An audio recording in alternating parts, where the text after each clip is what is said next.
Assalamualaikum warahmatullahi wabarakatuh. Perkenalkan dari kelompok kami, kelompok 9, yang akan mempresentasikan tentang pluralisme dan inklusivisme dalam dakwah. Dosen pengampu Haji Ahmad Sofi Muhyiddin MSI. Disusun oleh saya sendiri, Sultan Fali Putra Pratama, dan rekanita Arfaun Najar Anida. Pluralisme dari kata plural yang majemuk adalah salah satu bukti keniscayaan Tuhan yang menjadikan manusia serta segenap daya pikirannya berusaha mencari arti dan hakikat dalam menerjemahkannya. Identik dengan istilah pluralisme yang berarti paham keberagamaan. Pendapat orang tentang istilah ini juga beraneka ragam pula. Sesuatu dikatakan plural pasti terdiri dari banyak hal jenis. Istilah pluralisme sendiri sesungguhnya adalah istilah lama yang hari ini kian mendapat perhatian penuh dari semua orang.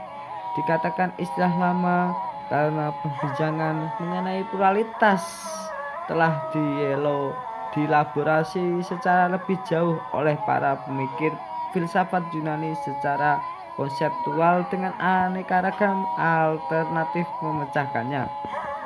Para pemikir tersebut mendefinisikan pluralitas secara berbeda-beda lengkap dengan beragam tawaran solusi menghadapi pluralitas.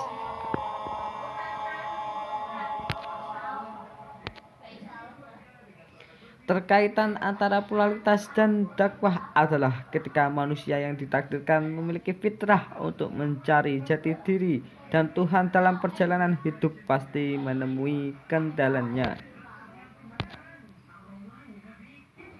Teologis paling besar dalam kehidupan beragama saat ini adalah bagaimana seseorang beragama bisa mendefinisikan dirinya di tengah-tengah agama lain.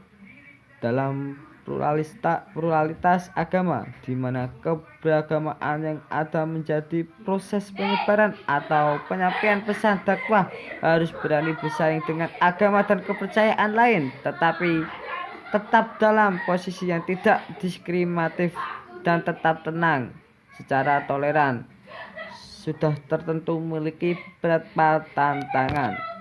Tantangannya adalah tantangan sikap eksklusif, minimnya rasa toleransi karena fanatik terhadap suatu mazhab, radikalisme yang menyebabkan perpecahan dan sikap agresif para pemeluk agama dan menyebarkan agamanya, serta adanya organisasi keagamaan yang cenderung berorientasi pada peningkatan secara kuantitatif daripada melakukan perbaikan kualitas keimanan pada pemeluknya. Presentasi yang akan dilanjutkan oleh rekanita saya, rekanita Arfaun Najar Anida. Saya persilahkan. Baik, saya akan melanjutkan presentasi dari rekan Fali, yakni inklusivisme. Inklusivisme dalam suatu komunitas merupakan suatu kelompok yang jumlahnya minoritas. Karena pada kenyataannya, inklusivisme menjadi lebih besar dan dominan dalam komunitas beragama tersebut. Inklusivisme adalah suatu paham yang menganggap bahwa hanya pandangan dan kelompoknya yang paling benar. Namun, belajar dari pengalaman-pengalaman praktik keagamaan, inklusivisme mempunyai dampak yang kurang baik karena tidak terlepas dari pergulatan politik atas paham tersebut. Selanjutnya, yakni inklusivisme merupakan sebuah paham yang menganggap bahwa kebenaran tidak hanya terdapat pada suatu kelompok. Hal ini berangkat dari suatu keyakinan bahwa setiap agama membawa ajaran keselamatan. Semua agama pada substansinya adalah sama, namun memiliki syarat dan ajaran yang berbeda-beda.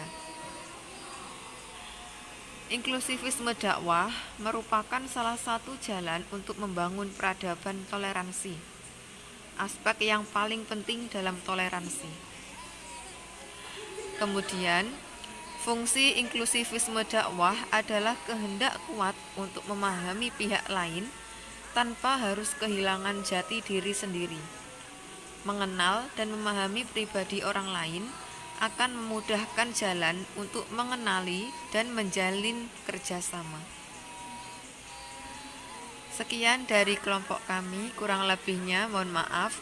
Assalamualaikum warahmatullahi wabarakatuh.